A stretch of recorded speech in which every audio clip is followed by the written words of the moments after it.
meditation by nature is transcendent. We transcend, going all the way up. Patanjali's meditation takes us to samadhi. Whether we remain there or not, it's up to us. But the idea is to transcend the physical, transcend the mental, the emotional. Transcending. Maharishi Mahesh Yogi branded meditation back in the 1950s, calling it Transcendental meditation, and developed a kriya, a practice involving Uccara, which is the intoning of Sanskrit as mantra or bija mantra. The difference between mantra and bija mantra is a single sound or a phrase. But when yoga and meditation began to become popularized in the West, he introduced this practice in order to easily familiarize the Western personality with an approach to yoga. Uccara is a fundamental practice through all the yogas in Tantra.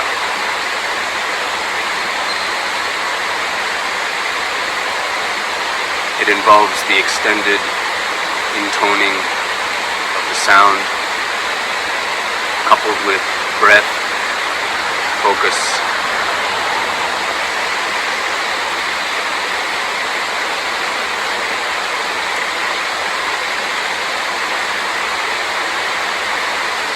In the Kashmiri Shaivite system,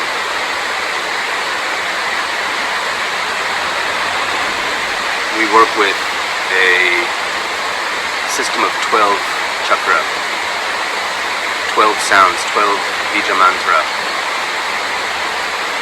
and you can work with any of those. It's a fundamental practice, but at the same time it's not necessary if the goal is simply to transcend. Every meditation will take you there. Whether it's Patanjalian meditation or your own homemade meditation, every meditation will help you transcend. So what does it mean to transcend? What does it feel like and what does it look like to transcend? When you're opening your third eye and perceiving the circumstance, the environment, the other realms, you've transcended your sight, your daily observation. Uccara is a practice that helps you approach the transcendent. But the thing with Maharishi's system is it's not an all-encompassing system, whereas Tantra advocates for a particular method of pranayama, the breathing, and a particular focus and a particular locking at various junctions along the central channel.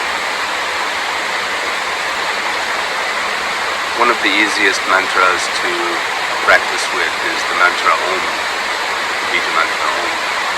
It's the first, most popular. But when we do Uccara, we pronounce this bija mantra Aum, spelled A-U-M, or Haum, H-A-U-M, the H being almost silent but riding out on the breath. The practice looks something like this. We inhale.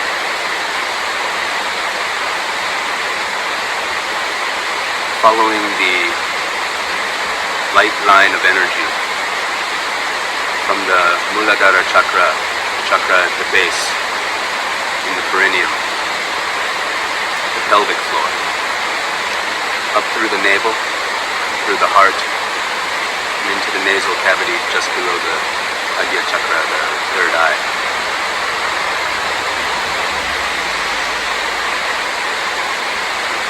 And when we've traced the light line to the third eye, the navel cavity, and we're at the cusp, where we're just about to exhale, here we employ bandha, lock, at the pelvic floor. It's not necessary to do it, but it enhances the practice. And then let go into the mantra Aum, and trace the light line back down. The inhale traces the light line up through the central channel and then passed into the inaudible chakra, the 6 above.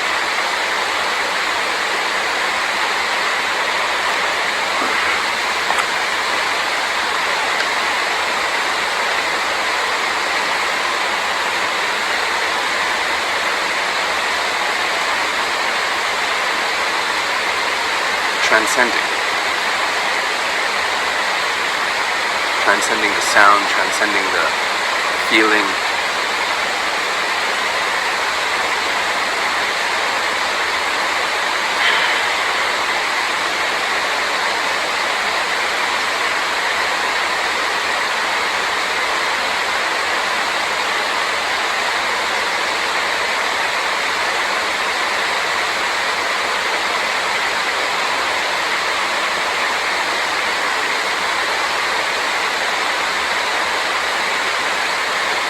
The practice of Uccara.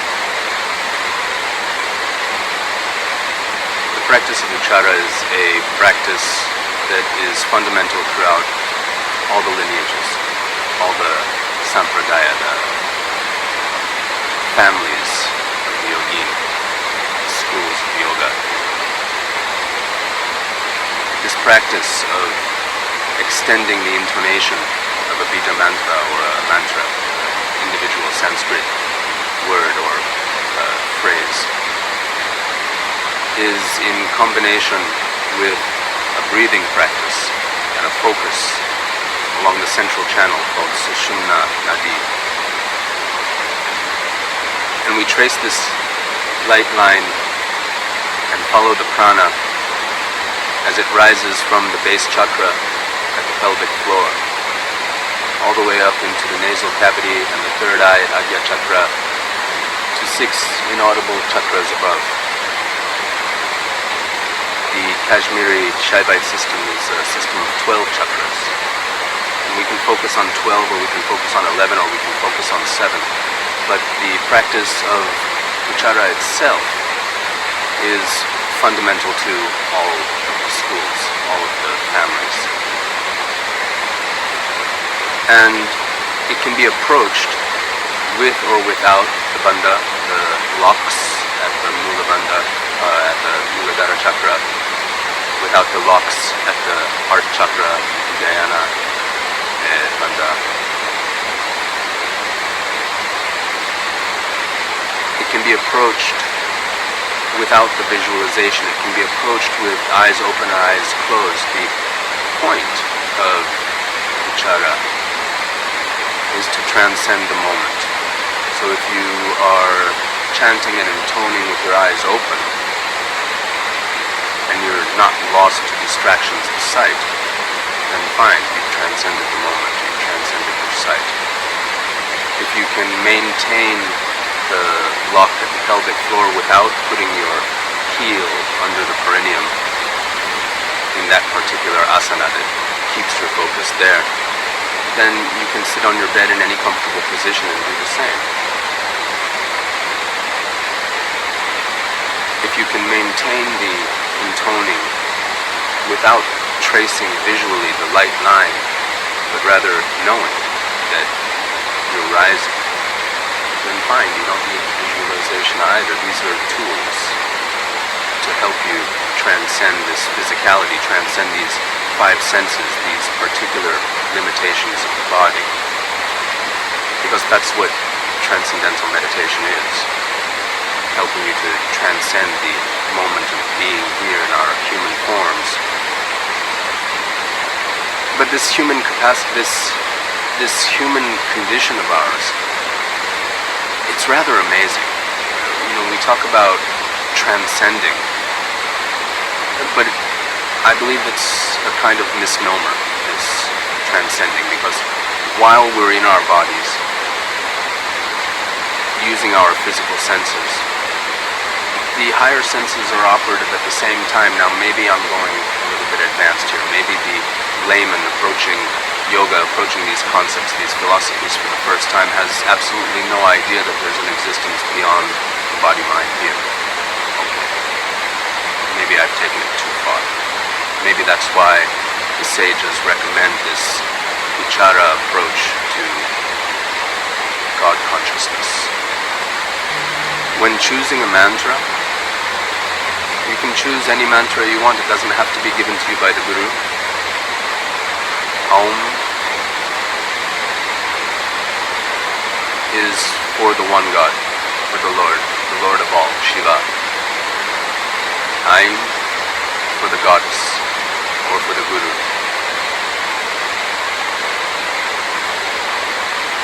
There's Cream, Shrim, Gam, Lam, many different ones. Only this one bija, the bija of Vairava. It's a forceful mantra. You see, these sounds are calling energies. And all of the energies are graceful. All of the energies bestow the grace of the Lord, as if you weren't already bestowed of such. You are. But they help bring you back to consciousness of that fact. They actually bliss you out. And one of the things that you'll have to be careful about when you've finished your Uccara practice is bringing yourself back down to earth. I'm not sure if all of the yoga schools address this need for grounding after the practice, because, whereas Patanjali wants to bring us to samadhi and perhaps leave us there, it's not very practical if you're living your day-to-day. You want to be grounded, and so grounding practices are required. If you're familiar with Ayurveda, then you know that the body constitution is a tridoshic constitution. We are all of the gunas, all of the universal qualities rolled up into one body. And in these qualities there are aspects, pitta dosha and vata dosha and kapha dosha, which are dominant based on our proclivities, based on our life habits, based on our genetics. And someone who, for instance, may be prone to vata tendencies, airy, whimsical, flighty, fast, may find the intoning of the bija lifting, bringing them into the air. And so it'll be incumbent upon you to bring yourself back down to earth with grounding practices afterwards. We can talk about grounding practices a bit later. Something like something as simple as taking yourself outside, taking your shoes off, taking a walk in the grass, feeling the earth under your feet, can be a grounding practice.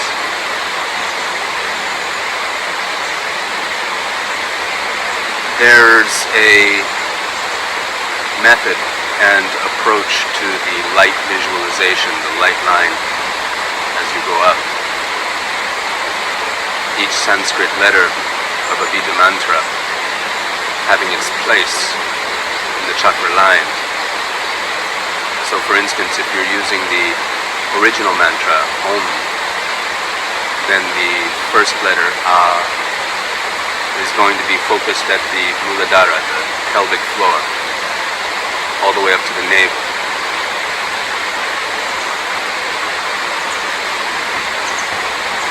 second syllable, U, is going to trace the light line from the navel into the heart. And then the final nasal sound is going to go from the heart up into the nasal cavity. So when you're doing the intonation,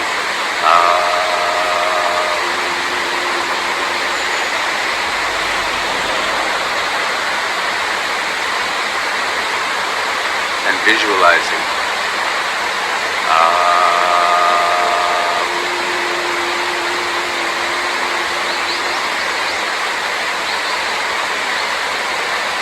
and from here, the inhalation begins. And take yourself even further up into the inaudible chakras to the point where you transcend. And again, you don't have to approach it that way either. This is the classical approach to Uccara, precise approach to Uccara. And if you work with the teacher directly, then your teacher will probably tell you about this. There is a way to intone, there is a proper pronunciation, there is a proper method of breath. For instance, when you are at the cusp of the inhalation-exhalation is where you will hold the bandha, but briefly, not through the exhalation, briefly, bringing your consciousness to that point, and exhale into the mantra, and follow the light line up. This is a method of pranayama. This is Yoga 101.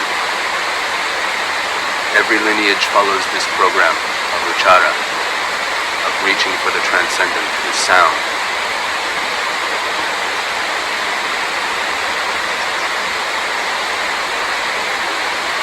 And yet,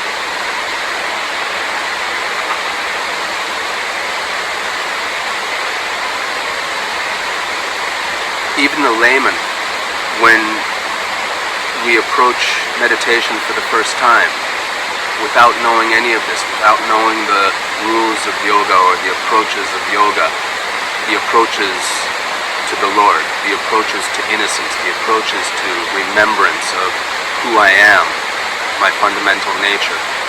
We don't have to follow any of these rules actually. We can sit ourselves in any comfortable position at all, light a candle, do a little bit of candle gazing,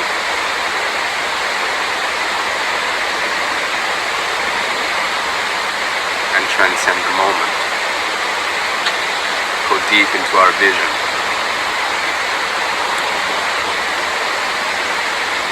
Start feeling our energy. Connect and commune with my Lord.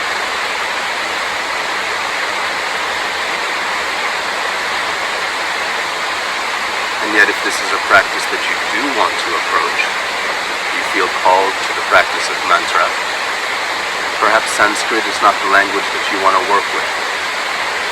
Sanskrit, Om, or Om Namah Shivaya, a bija mantra or a full phrasal mantra, is going to invoke a particular deity or a deity's energy. You'll have to know a little bit about what is that deity, what is that energy, what are you identifying with. Sometimes it's a lot easier to do that identification in your native culture. Why trade your culture for another's culture after all?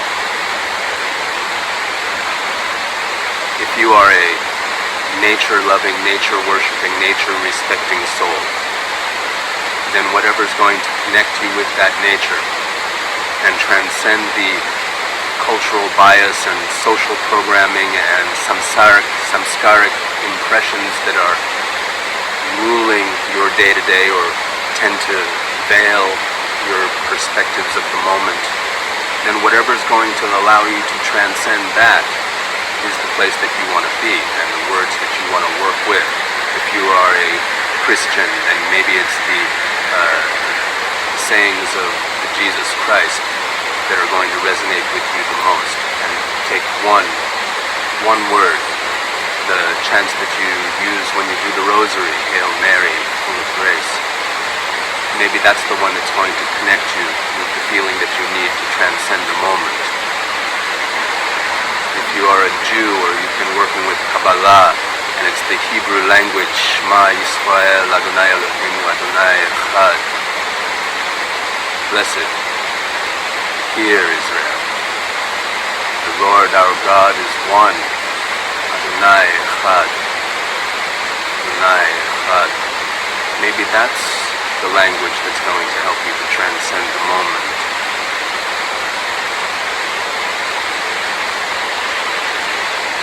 A mantra can be one syllable. Om.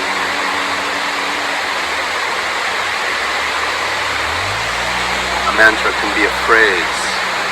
Om Namah Shivaya. Om is the name of Shiva, the name of God. Can you resonate with that meaning? A mantra can be almost a story. The Heart Sutra, for instance. The Heart Sutra is a collection of Sanskrit characters woven together in a stream designed to waken up the heart and make it hum. Mako Hanya Ramita Shinyo.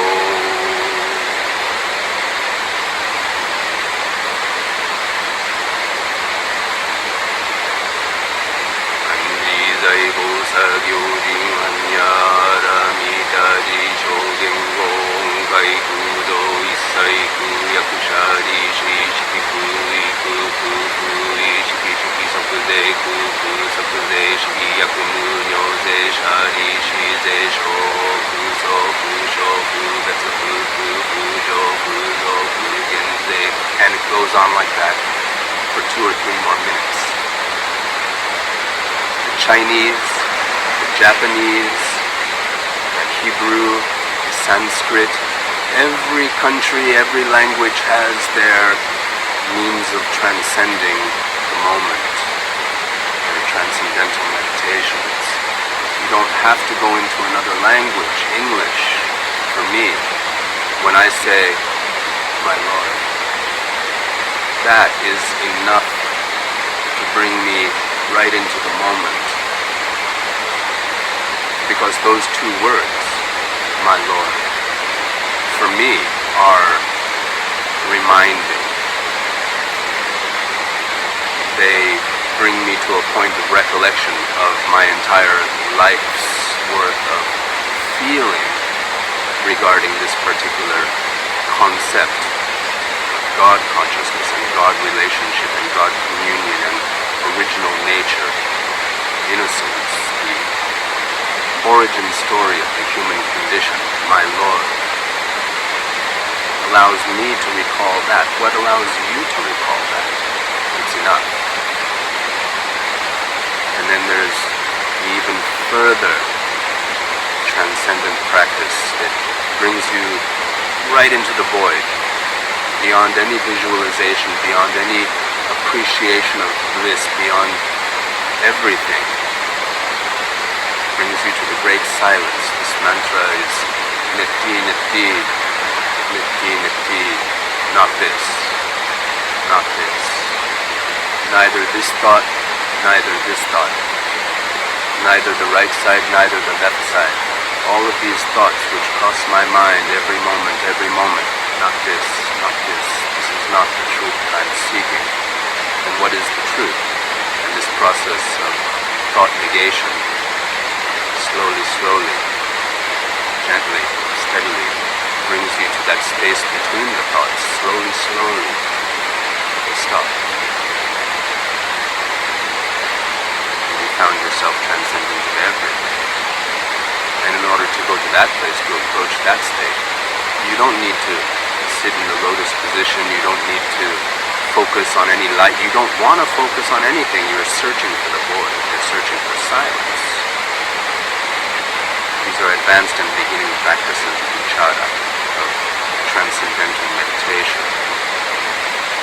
I hope this supports your practice just a little bit.